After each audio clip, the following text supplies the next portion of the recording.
live across Instagram, Facebook, LinkedIn, YouTube, Twitter. Thank you for being here. Happy Friday. It's been a hot minute since I last did a live. Looking forward to this one today. I put a poll on my IG stories asking what you wanted me to talk about. The most votes were for nutrition. So today I wanted to give you a little rundown on the common logging errors, rather, that people make when they're tracking what they eat, because it is really easy to miss 500 calories in MyFitnessPal. It's also why I don't like MyFitnessPal.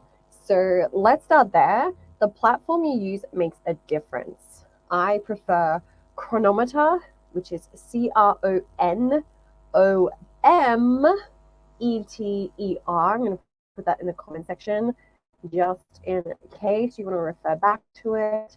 So Cronometer is my preferred platform software for logging, because you need to know everything on there is cross-checked with a database, a government verified database. So food is not added there by accident. You can't just add whatever you like. And that is the pro and the con of something such as MyFitnessPal. Anyone can add anything to the database, meaning there's a lot of options and a lot of them are super inaccurate. I've had people log different fish into MyFitnessPal before, and when I look at the macros, it's come up as saying that there was no fat. When I looked under the fat content, now this is an oily fish. It certainly has fat, right? But on this particular entry, it said 0. So straight up, you know something is off.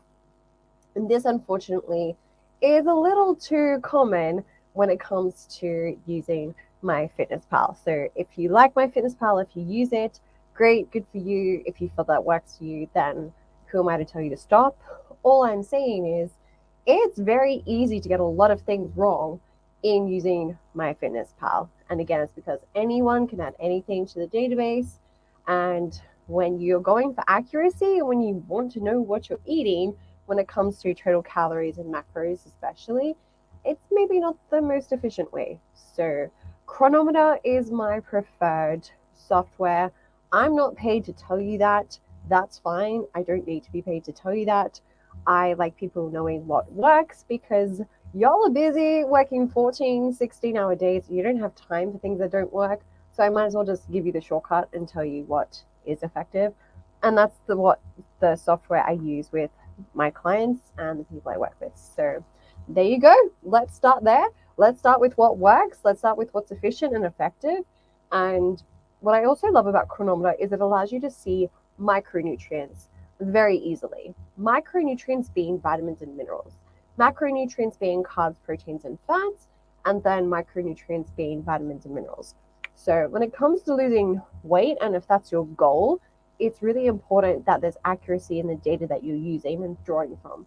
Otherwise, it's easy to think you're in a 300 calorie deficit, 500 calorie deficit, potentially even more, without actually being in a deficit. So when it comes to logging, we want to be aware of a few other things. We want to make sure that what we select reflects the food itself. And what I mean by that is a lot of people don't know that there's a difference between cooked versus raw. That does make a difference to the calories, but particularly to a source of protein. For example, chicken, for example, steak, for example, pork, for example, lamb, for example, fish. And when it comes to tracking, you just want to be consistent in what you select. The same can be said for cooked oats versus raw oats, cooked rice versus uncooked rice. Not that you would eat uncooked rice, I would hope and assume. Uncooked quinoa, uncooked pasta versus cooked pasta. Why am I getting hungry? This was not a good time of day to do this. You want to make sure that you select raw or cooked, understanding that there is in fact a difference in the data that you will get for each. Now, By default, I choose raw if I'm to log what I'm eating. It is my preference just because it's a little more hygienic, because you're not having to weigh raw food, then cook it. Um, and it just tends to be a little easier. So it's less messy, it's more convenient, it's more hygienic, and that's why it's my preference. So cook the food first, then weigh it out, then select obviously the correct corresponding weight. And that's my second point. If we go into the weight in Chronometer, especially, and MyFitnessPal is very similar, it's going to come up with the default portion size. So, for example, a default portion of, let's say it's chicken breast, maybe 1 ounce. I think an ounce is about 80 grams or 80 milliliters, though I could be incorrect because I have no flipping idea what an ounce is. Who came up with that? What does it even mean? What's an ounce? I get an inch is the length of your thumb, more or less, or the length of a men's thumb. But what, like, intonation is an ounce? I need to Google it. I'm very intrigued, but I'm also very confused. So, understand when you go to select a portion of a particular food, there's going to be a default measurement. Obviously, it's imperative that you select the correct unit of measurement and then the correct weight itself. So don't just go with the default portion that the software is going to come up with for you and that is going to produce for you, because again, if an ounce is 80 grams of chicken and you're having 100 grams, then there's a 20-gram difference, and that's quite a difference, especially if that is several times a day or several times a week or every day of the year, 5 days a week, every single week. That's going to add up. So mindful, once you've selected whether it's cooked or raw, and again, I just find it easy to go with cooked. That's my personal preference. I find it to be more hygienic. Then you want to select the correct weight of food, knowing that the default portion is not always going to represent what you're actually consuming, and nor should it really act as a suggestion. So just because a suggested serving size is X doesn't mean that that's what you should necessarily eat. You may be too much, you may also be too little. So that's factoring in. When it comes to eating out, especially, it's very easy to omit oils and fats. And this is a really tricky one to gauge, because when you're not in control of how much oil and cream and butter there is, it is a little left to the imagination with regards to how you anticipate the volume and quantity of that fat. Okay, now fat is flavor, it is delicious, it is also very calorie dense. That's just how calories work. Okay, so fat is 9 calories per gram, protein and carbs are only 4, alcohol is 7. And this is why it's really helpful if you do want to lose weight, if you do want to lean out, if you do want to sculpt up and build muscle and what have you, that when you can cook yourself, or at least oversee the cooking process, you have so much more control and influence over how much fat goes into your food. Now, again, nothing inherently wrong with fat. I'm not here to demonize it. It's delicious. Hello, like bread and butter. Oh, love. Obviously, bread being carbs. So I do have a soft spot for those foods. However, the calories from fat amount very quickly just because fat inherently is very caloric dense. Okay, so your nuts and your seeds, your cheeses, your peanut butter. Peanut butter is not a source of protein, guys. It is a legume. It is a source of fat. Like, let's just face it, and it's just going to add up very, very fast. So when you're eating out, my typical suggestion is always at least add 2 tablespoons of oil to the software when you track that. So if, for example, you have a stir fry and you're adding whatever protein it is, let's assume there's 80 grams of cooked beef and there's, let's say, 2 or 3 cups of stir-fried vegetables, and there's probably some soy sauce and maybe oyster sauce and sesame oil, I would assume, or peanut oil, then you want to at least add 2 tablespoons on top of what you think is already in there.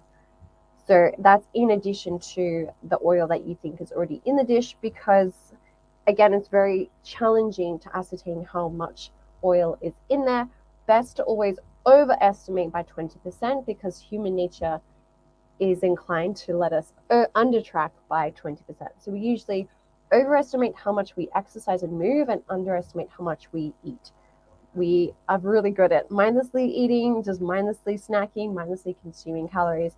And thus my suggestion is typically to add at least 20% on top of what you think you've had when you're eating out, or when you're not overseeing the cooking process, when you're not there to actually gauge how much oil and butter and cream is going into everything, because then you're more likely to be quote unquote on track and in alignment with what you truly consumed.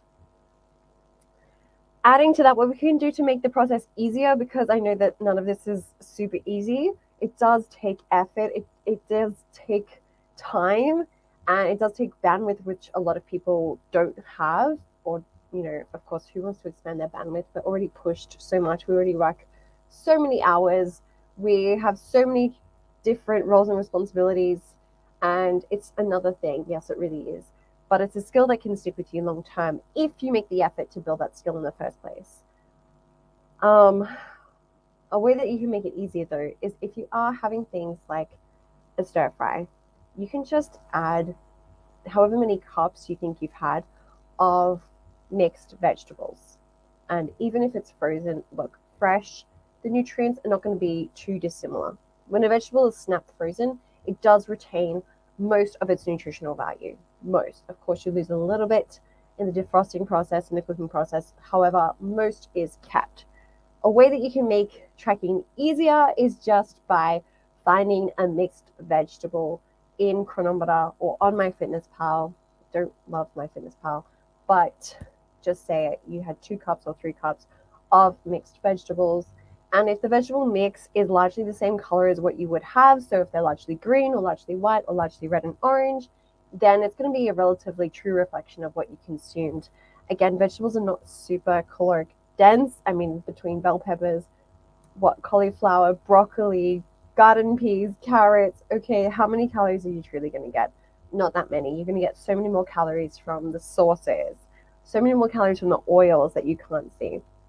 And that's one thing to be super mindful of, is when you receive a dish from a cafe or a restaurant, take a moment to consider what you can't see. What are the ingredients that are not so visible on your plate? Because they tend to be the most calorie dense. Again, this is where making an order where sauces can be on the side tremendously helpful if your goal is to lose weight, lean out, shed some kilos, drop some fat before Christmas, and the new year, and hopefully keep that up as well. Not just a one-time done and dusted situation, but life is too long to have the same problem every single year. Do you know? I mean, how many people go into 2024 with the same goals they had in 2023? And how many people have the same goals in 2020 as they do in 2023? That always gets me curious. So going back to the actual tip itself, when you receive a meal from a restaurant, ask yourself, what ingredients am I not seeing? Is there butter that I cannot see? Is there cream that I cannot see? In mashed potato, is there milk and cream and butter? Because that would make mashed potato delicious, and that's the goal of a restaurant. The goal is to get you back in their doors. The goal is for the food to be so delicious that you feel inclined to return and tell all your friends about it. And fat is flavor. Like, hands down, fat is flavor. I can't argue with that. So that's a question I always ask myself, is what is it that I'm not seeing? What are the calories that are not so visible to me? And again, adding a few tablespoons of that particular ingredient into whatever platform you choose to log with. I've written Cronometer there because that's my preferred software. Can make a huge, huge difference. And you're better off overestimating by 20%, because human nature is thus that we just underestimate by 20% at least. Okay. Another thing to remember when you're logging is that you can log drinks and you can log supplements. So I guess easy to consume drinks. It's easy to maybe get a juice when you're out with a friend. If you don't do coffee, but you do juice, or if you do a smoothie, And it's really easy for smoothies to have 500 calories. You put an avocado in there, you put a banana in there, you put some coconut milk in there, you put some flax seeds and chia seeds, like very fat dense ingredients, and that can amount really, really quickly. And that's all well and good. That's okay. Look, that's not the end of the world. However, again, if your goal is to lean out, lose weight, shed some kilos, and maybe you're not so sure as to why the weight isn't shifting, if you can't figure out why the weight is not going anywhere, it can be in drinks. So you may not eat a lot of calories, but you may drink a lot of calories. And again, this is where logging can make a huge difference because it's just building on awareness. A lot of people don't know what their food weighs. They don't know what is in it in terms of vitamins and minerals. They don't know what's in it um, in terms of protein. I mean, it's the most underconsumed macronutrient of them all, which you've heard me talk about ad nauseum.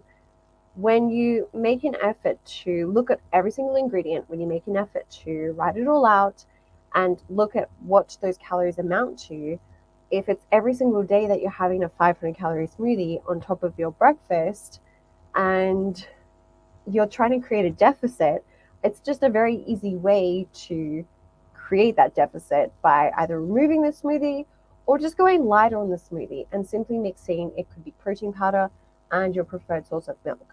I mean, a protein shake, if it's mixed with water, is going to be about 100 calories.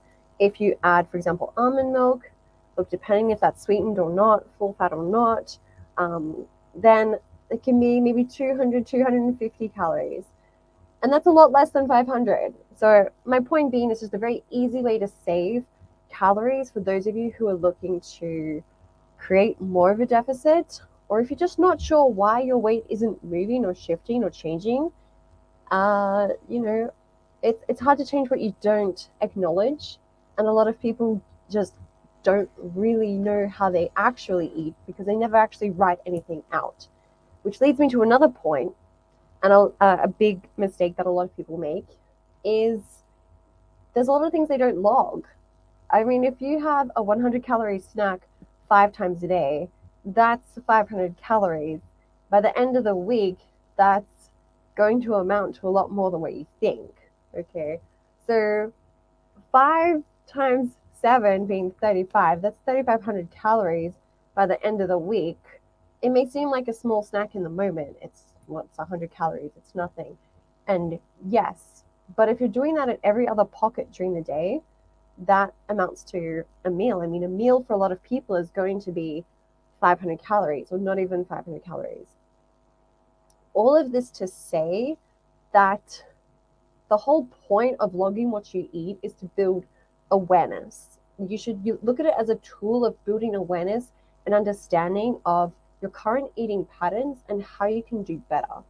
And I mean better in a lot of different ways. There might be a micronutrient that you're consistently not getting. I realized this because I was logging my food and noticed that I was consistently lower in some B vitamins. Not all, but some. And it makes sense because there are some categories of food that I don't eat which are rich in B vitamins. So I don't eat seafood because I fucking hate it. I don't eat a lot of grains. I just tend to be very reactive to grains. So I'm a little lesser on the grains. I don't eat legumes, not really. I just tend to have a bad reaction to legumes. I don't digest them particularly well. I love hummus. I like chickpeas, but hummus digests better for me, so that's something that I keep. But aside from that, I don't eat a whole lot of legumes or lentils. Lentils I can digest, I think, but I don't cook them and I don't eat them very often. So it makes sense. But this is why logging what you eat and how you eat is a super powerful tool if you look at it from the perspective of being a tool. And what I've done since is I just supplement with a multi-B vitamin. And so my energy levels have improved. And I mean, long term, it's just going to be more beneficial to me because, again, it's really good for nerve health, for cell health, energy levels, energy production. And I want all those things. I want to be a very healthy human, holistically speaking, not just lean, because lean is not an indication of health. So that's worth remembering. So when we talk about logging, it's really important to log liquids. It's very important to log how much water you drink. Most of you are chronically dehydrated, so make sure you're logging how much water you're drinking. Most of you are chronically low and deficient in magnesium. So when you log on Chronometer, look at how much magnesium you're getting. Magnesium is critical in over 200 enzymatic functions in the body. So if you're low in magnesium, there's just a lot of room for improvement. You could feel a ton better if you took it. Let me just tell you that. Though do check you want the bisglycinated or glycinated or threonate version, not the oxide or citrate, okay? Because that can lead to stomach upset, and we just have different purposes for different forms of magnesium. So I tend to prefer the one from Proteus Nutrition. It's a local Singapore brand. They do ship to Hong Kong, I believe Indonesia as well, and I want to say Malaysia, but please don't quote me on that. I'm not 100% certain. So the magnesium bisglycinate from Proteus Nutrition. If you're in Southeast Asia, you should be able to get that one. And if not, then perhaps iHerb. Look for magnesium threonate, maybe even Amazon, or some glycinated form. They tend to just digest better and feel a bit more comfortable. So log your supplements, log your liquids, log your caffeine. Also, when you log, you can see the time that you logged it. So if you're consistently crashing at the same point of time each day, there's a few reasons why that might be. It could be due to the timing of caffeine. It could be due to just not eating in the morning. The number of people who tell me they don't like breakfast but then have sugar cravings at like 2 or 3 p.m. is mind-boggling. Guys, there's a reason why you crave sugar. It's because your body's freaking hungry. Your body needs protein. Your body needs protein in the morning. You need to get at least 20 grams of protein within, ideally, the first 2 to 3 hours upon waking, okay? Yes, you may not have a huge appetite. Fine, have a protein shake. Just get the 20 grams of protein down into the digestive system no later than 3 hours after you wake up, okay? And ideally more like 2. You need it. You'll feel better for it. You won't have those 11 a.m. like need to eat everything. You also won't have that sugar craving at 2 or 3 or 4 in the afternoon.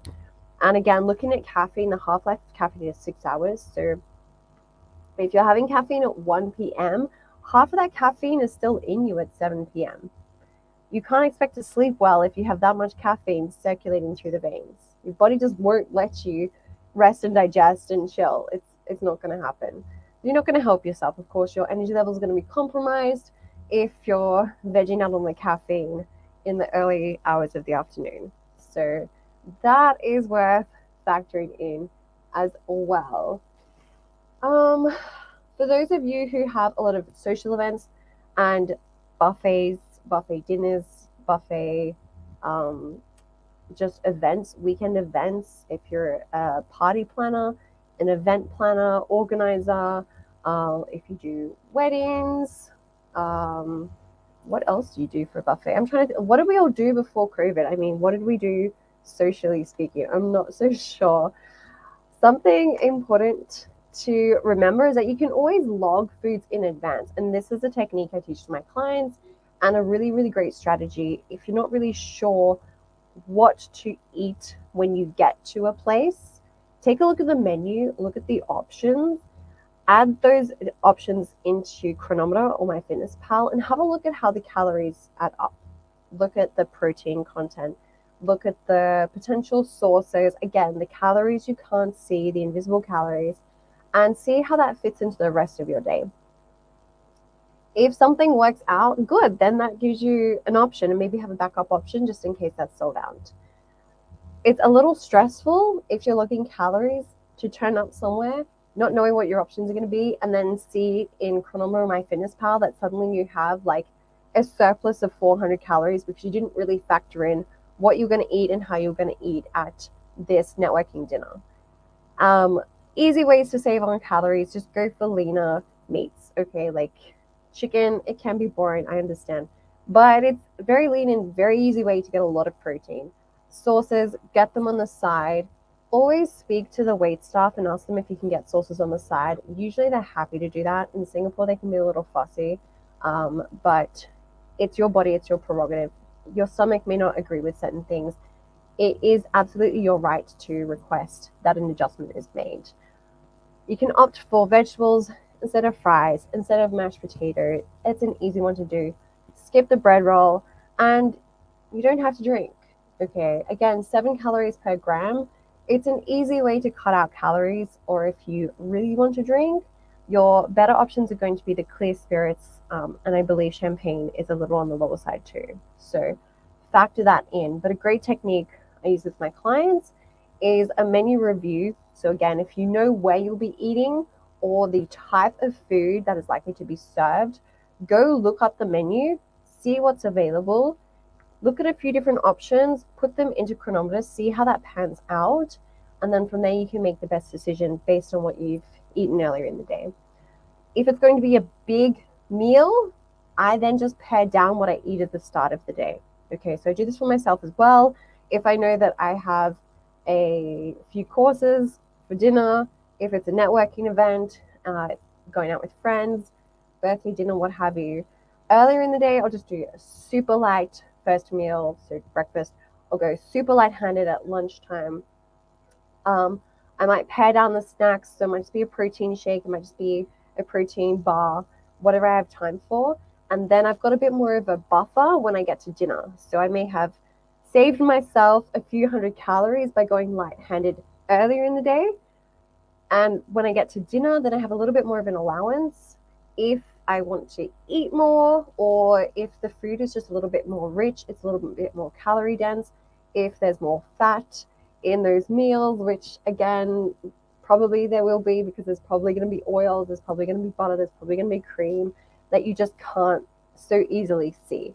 So that is worth factoring in as well. Now, I don't suggest people skip meals. Typically, that's not my suggestion, because what we then tend to do is we'll skip 2 meals, then be completely ravenous, and then think, well, hey, now I have 800 calories or 1,000 calories I've not eaten.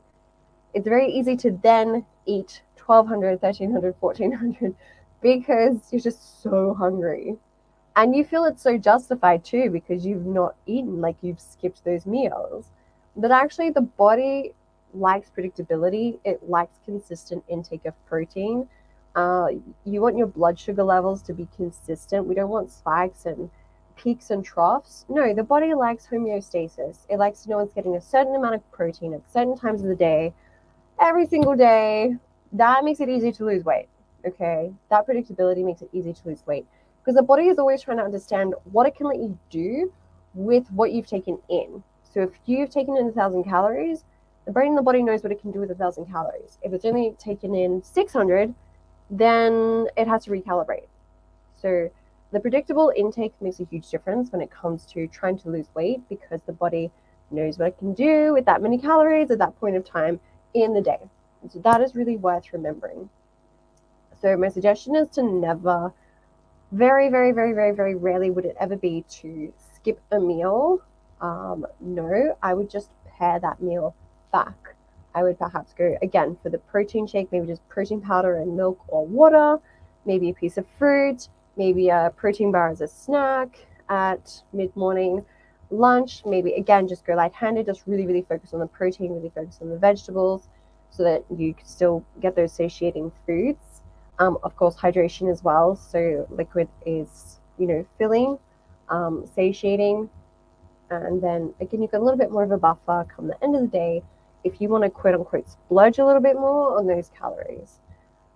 That would be a roundup of my top tips, guys. So when it comes to this video, this was really about giving you tips on logging food so that you can lose weight easier, okay? Because I could give you a billion different tips on how to lose weight, and I feel like I've done a bit of that content in the past. I wanted to mix it up a little bit and give you some suggestions on how you can be more effective in your logging of food, how you may not realize that these are the common errors and mistakes and things that people overlook when it comes to logging. And these are the easy tweaks you can make so that what you log is a little bit more truly reflective of what you're consuming. And again, at the end of the day, no food log or diary is going to be 100% accurate all the time. That's to be expected because, again, you're not measuring absolutely everything. I mean, I would hope that you do go out and eat with friends and family and colleagues and that you do enjoy those special meals with them. So, again, the use of logging food is not an opportunity for you to judge yourself or critique yourself more than usual. Hopefully, not. That is really diminishing returns at that point. But instead, the purpose is to bring to your awareness what you're consuming, where there may be some gaps in your diet, where you can potentially supplement to fill those gaps, and what we can tweak so that you can get more out of your nutrition, because life's too short to be underperforming. And when it comes to performance, nutrition is absolutely critical and imperative in that, especially hydration, which is massively overlooked. People don't understand the importance and the significance that optimal hydration can make to cognitive performance. So I wanted to share these tips because this is where people slip up. These are some common errors I see. These are some ways that we can all do better. And again, we typically underestimate, when in doubt, overestimate. Think about the invisible calories. It's usually from a source of fat, so whether it's cooking oil, cream, butter, milk, they are some really common ones. I think we shouldn't be afraid of being perceived as being too fussy or too demanding. Like, have those conversations with the wait staff, because if you go to a restaurant often enough, they should be more than happy to share these insights with you. That's just good customer service. They should want you to feel comfortable eating there, knowing that you are giving your body food that it can tolerate and digest well. And when people provide you with that level of service, you feel inclined to return. If you feel safe knowing that they're going to give you those insights, you feel a bit more inclined to go back. So build those relationships, build those partnerships, and don't be afraid to ask questions. At the end of the day, they owe that information to you. Every single person should know what is in their food, how their food is treated, how it's cooked, how it's processed, and should understand what those calories and nutrients are. And the easy way to do that, or an easy tool to use, is a software such or a platform such as MyFitnessPal, which I hate, or Chronometer, which I love. I just find it to be more accurate, and it's definitely worth the time to build those skills, because when you build those skills stay with you. They stay with you for life if you continue to make the effort of building them. Then any situation you enter, you can apply that skill, you can tweak, you can recalibrate, you can plan in advance and understand how to get the most out of your body and how to select the most nourishing meal or meals or snacks for you based on your needs and based on your goals. It is worth effort, of course, but usually all good things in life kind of take effort. Like a good relationship takes a lot of effort. Having a strong body, physically strong body, takes effort. Going to the gym takes effort. Training takes effort. Becoming smart takes effort. I mean, to consistently learn and upskill yourself and build your knowledge on a particular topic takes effort. But to me, it's all worth it, because you only have one place to live in this life, and that's in your body, in this brain and body, in your mind and in your body. I don't know what you get a bigger return on investment for investing into. So the ROI on looking after yourself and prioritizing your health and nutrition and fitness, for me, is always there. It's absolutely always there. And no one can look after you better than you can. So again, be your own biggest advocate when it comes to your health and fitness. And, you know, put in those reps, guys. Put in the reps of tracking your food and make it an effort to understand it. At first, it can seem super foreign. And when I first started looking at nutrition labels, it did seem very foreign, but I can make a lot more sense out of it now just because I've practiced. Like, literally, it's just practice. Anyone who's good at anything has become good at by practice. Now, we all have inherent skills that we just come naturally to us. We all have our natural talents, yes, but you don't become more talented by only ever capping yourself at that talent level, right? If you continue to build on that, talent, you become obviously even more talented. And it just honestly it takes time. It's just reading, reading, reading, reading, logging, logging, logging, logging, and applying and applying and applying and applying and recalibrating. And it's, again, never going to be perfect. So don't use it for the purpose of trying to be perfect. Use it for the purpose of learning how you can nourish you better. So I hope you found that to be helpful, powerful. If you liked this, double tap it, share it. I'm always looking for suggestions on other topics to cover. So if you have a suggestion on what you would like me to talk about next, leave it in the comments below. Help me help you, because that's what I'm here for. And aside from that, make sure you follow my podcast. This will be turned into a podcast, which will be released in a few weeks. So if you want that sent to you directly, just comment below. I'll send it straight to you. Outside of that, I look forward to seeing you in the next live recording. Thank you so much for watching.